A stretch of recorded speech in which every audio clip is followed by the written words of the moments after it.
So what's up guys, welcome to our channel physics बाबा।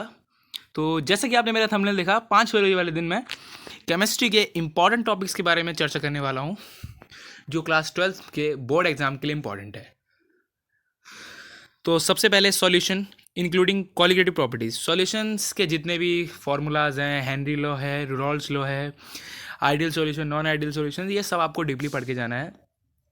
ज़्यादातर आपको theory पे ध्यान देना है क्योंकि इसमें थ्योरी पूछी जाती है। कॉलिगेटिव प्रॉपर्टीज़ के फॉर्मूले याद रखना, ठीक है। Electrochemistry, the study of how chemistry and electronic relate to each other. इसमें आपको जितने भी बैटरी सेल्स हैं, जितने भी सेल्स हैं, जितनी बैटरी हैं, उनके ऊपर डिटेल चर्चा करनी है।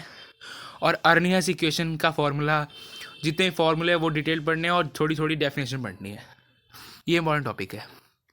केमिकल काइनेटिक्स में लॉ ऑफ फैक्टर पढ़ना है, जीरोथ लॉ ऑफ फैक्टर पढ़ना है, सारे लॉ ऑफ फैक्टर पढ़ने हैं। और आपको जितनी भी केमिकल रिएक्शन उसको फैक्टर लॉ में कन्वर्ट करना भी आना चाहिए।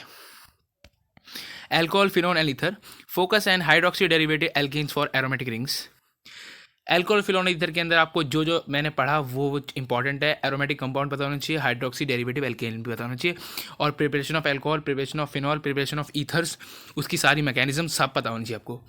बायोमोलिक्यूल्स के अंदर examine for the structure and the function of biological molecule like carbohydrate, protein, lipid and nucleic acid. तो बायोमोलिक्यूल्स के अंदर आपको जितना भी carbohydrate, protein, lipids and nucleic acids हैं, उनके जितने भी स्ट्रक्चर्स हैं वो पता होने चाहिए, और वो किन किन से रिएक्शन बन रहे हैं, और उसमें सबसे इंपॉर्टेंट रिएक्शंस है, कई सारी रिएक्शंस है, वो आपको रिवाइज होनी चाहिए, याद होनी चाहिए, ठीक है।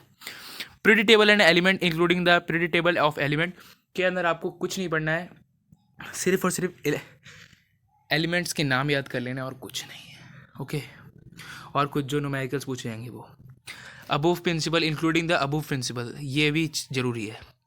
The electronic configuration and including electronic configuration important है। आइसोमेरिज्म इंक्लूडिंग आइसोमेरिज्म पता होनी चाहिए, प्लैंक क्वांटम थ्योरी पता होनी चाहिए, वैलेंस बॉन्ड थ्योरी पता होनी चाहिए, रिएक्टिव नेम रिएक्शन ही पता होनी चाहिए, ठीक है।